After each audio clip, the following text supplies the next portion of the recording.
আমার মা বলে না হযরতে আলী বাড়িতে আসি দেখে হযরত ফাতেমা বসে আছে। আলী বলে ফাতেমা রে আমি একটা কথা বলতে চাই। ফাতেমা দুনিয়ার নারীরা বিবিরা স্বামীর কাছে কত না খুশির জন্য কত বস্তু চায় নেয়। ফাতেমা রে ফাতেমা তুমি তো কোনোদিন আমার কাছে কোনো বস্তু চালি না। ফাতেমা দুনিয়া নারীরা স্বামীর কাছে কত বস্তু চায় নেয়। ফাতেমা তুমি তো আমার কাছে কোনোদিন চায় নিলি না। ফাতেমা তোর কি মন চায়? বিশ্ব রাসূলের জামাত হযরত আলী বলেন ফাতেমা সব বিবিরা যদি স্বামীর কাছে পাওয়া অধিকার থাকে তুমি চাও না কেন আমার কাছে বলো। বক্তা নিয়ে আসেন বাবজন, বক্তা নিয়ে আসেন কমিটিটা। নসরুদ্দিন শেখ 1 মণ ধান। আল্লাহ নসরুদ্দিন শেখ 1 মণ ধান দিলেন। আল্লাহ নসরুদ্দিনের দান তুমি কবুল করে নাও।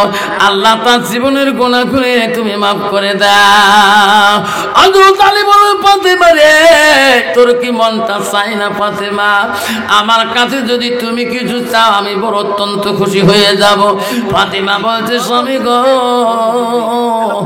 আমার আব্বা মরণের আগে বলে গেছে বিয়ে রাত্রির সময়, ওগো ফাতেমা আমার আলী গরিব, আমার আলীর কাছে এমন বস্তু চাইও না রে ফাতেমা, আমার আলী দিতে পারবে না, আমার আলী কষ্ট পাবে, আমার আলী কষ্ট পেলে আমি নবী বড় কষ্ট পাবো। স্বামী গো আমি তোমার কাছে চাইতে পারবো না, আপনি যতটুকু দিয়েছেন আমি অতটুকু খুশি আছি আল্লাহর কাছে। আলী বলছে ফাতেমা রে আজকে খুশির জন্য তুমি আমার কাছে কিছু চাও না। হযরত বাবা আলীর মহব্বতের খুশির জন্য বলল স্বামী গো আমাকে যদি কিছু দিতে চান খোয়াইতে চান আমাকে একটা ডালিম ফল আনি খোয়াবেন। জোরে গো সুবহানাল্লাহ। হযরত আলী বড় খুশি হয়ে গেল। আল্লাহ নবীর বেরি কোনোদিন কোনো বস্তু চাই নাই, মাত্র একটা ডালিম ফল চাইল। হযরত আলী বাজারের দিকে দৌড় মারলেন। বাজারে যায় আলী রে পকেটে হাত দেয়, পয়সা নাই ডালিম কেনার মতন।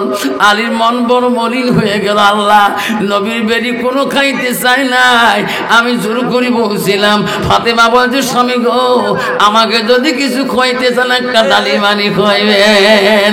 হযরত আলী গোটাই মার্কেটে ডালিম কেনার জন্য পাগল হয়ে গেল, কিন্তু আলীর পকেটে পয়সা নাই, ডালিম কিনবি কি দিয়ে? আলী কান্দে আল্লাহ আমি এমন গরিব হয়ে গেলাম, আল্লাহ আজকে আমি নবীর বেটি ফাতেমার মন আমি জয় করতে পারছি না। আলী সামনের দিকে হাঁটে মদিনার বাজারের দিকে, দেখে একটা আরবিয়ান মানুষ উটের উপরে মাল নিয়ে গেতেছে। আরে লেবার পায় না, কুলি পায় না মালগুলো আনলোড করার জন্য। আলীর মতন মানুষকে দেখে আরবিয়ান বলো ভাই আমার উটের পিঠির মালগুলো আনলোড করে দিলে আমি তোকে কিছু দিরহাম দিয়ে দেব। হযরত আলী দৌড়ি যে উটের পিঠির মালগুলো আনলোড করে দিলেন। আরে আরবিয়ান তা কিছু দিরহাম দিয়ে দিলেন। আলী তৎক্ষণাৎ ওই পয়সা দিরহাম নিয়ে ডালিমের দোকানের কাছে গেলে, এ দোকানি রে এই যে দিরহাম পয়সা নাও আমাকে একটা ডালিম দাও। ডালিম হাতে নিয়ে আলী বড় খুশি হয়ে গেলেন। আল্লাহ নবীর বেটির জীবনে পূরণ করতে পারবো। আলী বাড়ি মুখে যায়, আল্লাহ ডাকি ডাকি জিবরাইলকে বলে এই জিবরাইল যা যা। আলী ডালিম নিয়ে বড় খুশি হয়েছে রে। জিবরাইল আলীর বাড়ির কাছে যা, এই ডালিম যাতে ফাতেমার পেটে যায় না। দেশাত ইসলাম 200 জিসাদ 200। আজ জিবরাইল তুমি এমন রূপে যাবা আলী যখন চিনতে পারে না তোর নাম জিবরাইল। আহমদ আলী তিস্তের পার 1000 দিবে 500 নগদ। আল্লাহ আহমেদ আলী তিস্তের পার 1000 টাকা দিয়ে 500 টাকা নগদ দিল, 500 টাকা বাকি। তোর কথা বাবা। হযরত আলী ডালিম নিয়ে যায়। জিবরাইলকে আল্লাহ বলো জিবরাইল যা আলীর কাছে তুমি এমন রূপে যাবা আলী যখন চিনতে পারে না তোর নাম জিবরাইল। জিবরাইল এমন রূপ নিয়ে আলীর সামনে ফকিরের রূপ নিয়ে দাঁড়াইয়া গেল। এটা একটা বাচ্চা ছেলে দিছে নামটা আলীকে সালাম দেব আসসালামু আলাইকুম আলী করুমুল্লাহ। আলী বলো ওয়ালাইকুম সালাম। আলী রে আমি একজন ভিখারি, আমি একজন দরিদ্র। আলী তুমি আমাকে কিছু দান করবা না? আমাকে কিছু দান করবা, আমি তোর জন্য দোয়া করবো। আলী বলে ফকির রে, আমি কি দিয়ে তোকে দান করব? আমার কাছে কিছুই নাই, তোকে কি দিয়ে সাহায্য করব? আরে ফকির আমি কি দিয়ে তোর সহায় করব? আলী রে ফাঁকি দাও কেন? যা আছে তুমি তাই দিলে আমি তাই খুশি হয়ে যাব। আলীকে আমার কাছে একটা ফল, ফলটা তোকে দিলে আমার বিবি খোয়া হবে না। আলী ওই ফলটা যদি আমাকে তুমি দিয়ে যাও, আমি আল্লাহ দরবারে দোয়া করবো। আলী রে, আল্লাহ তো কোনোদিনও মুসিবত ফেলাবে না, আল্লাহ তো কোনোদিনও অভাবে রাখবে না।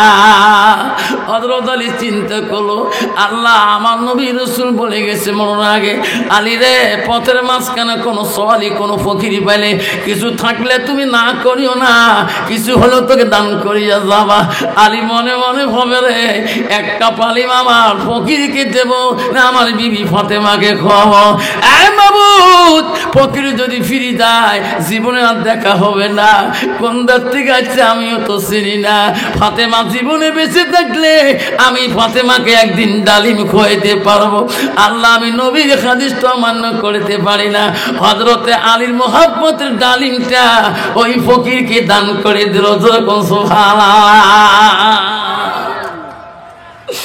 আলী বাড়ির দিকে যায়, চিন্তা করে নবীর বেটির কাছে কোনোদিন অপমান হই নাই, আমি ফাতেমার কাছে কোনোদিন অপদস্থ হই নাই। ফাতেমা তোর সাথে মহব্বতে বলবে, স্বামী গো আমার ডালিমটা দাও, আমার ডালিমটা দাও। আলী বাড়ি দিকে যায়, মনটা মলিন মলিন ভাবে যায়। ফাতেমা যাওয়ার সাথে সাথে ফাতেমা মুচকি হাসি দিয়ে আলীকে হাত ধরে ঘরের মধ্যে নিয়ে বসায়, আলীর সাথে গল্প করে, দুইজনে দুঃখ সুখ করে। ফাতেমা ডালিমের কথা আর কয় না। আলী কয় কখন বা কয়, কখন বা মনে হয় আমি লজ্জিত হয়ে যাব। আল্লাহ আমি ফাতেমার কাছে কোনোদিন লজ্জিত হইনি। আল্লাহ ফাতেমা খানা দিয়ে দিল, আলী কষির খানা খাইলো, দুইজনে গল্প করে একসঙ্গে বিছানায় শুয়ে পড়ে। আলী কয় মনে মনে কখন বা ফাতেমার মনে হয়ে যায়। আল্লাহ কখন বা কয়। এইভাবে যখন ফাতেমা কয় আলী শুয়ে বললেন, কোন বা মানুষ বাইরে থেকে ডাকে, আলী ঘুমাইছো নাকি, উঠো তাড়াতাড়ি। কোন মানুষ আমার হাতে টোপলা দিল রে, কিসের টোপলা আমি জানি না। হযরত আলী বাইরে বিড়ি দেখে, লোকটা চেনা যায় না, হাতে একটা টোপলা, টোপলাটা নিয়ে আলী ঘর ঢুকলো। ঘরে ঢুকি টোপলা খুলি দেখে ফাতেমা বিছানার থাকি দেখে, ও স্বামী টোপলা কি গো, কি হলা? আলী কইল ডালিম। কয়টা? কয়ে 10টা। ফাতেমা বলছে না না, আমি তো তোমার কাছে 10টা ডালিম চাই নাই, আমি একটা ডালিম চাচ্ছি। অবশ্য আমি লোকটা বুঝে ফুলে ছুটে আমার বাড়িতে ডালিম টোপলা দিয়ে গেল, আপনি ফিরে দেন। এই ডালিম আমি ফাতেমা খাবো না, আমি তোমার কাছে একটা চাচ্ছি, স্বামীকে আমার একটা ডালিম হইতে হবে। আল্লাহ বলে জিবরাইল রে যা যা। আলীর জবাব বন্ধ হয়ে গেছে রে জিবরাইল, আমার ফাতেমাকে বলি দে আলী একটা ডালিম আনছে রে। ফাতেমা তোর মহব্বতে, তোর ভালোবাসায়, তোর নবীর ভালোবাসায় একটা ডালিম দান করছে। আমি আল্লাহ একটা ডালিমের মহব্বতে, ও ফাতেমা আমি দুনিয়ার ডালিম তো খোয়াবো না, আমি জান্নাত থেকে আমি 10টা ডালিম পাঠিয়ে দিয়েছি। যেরকম সুবহানাল্লাহ নাই থাকবে।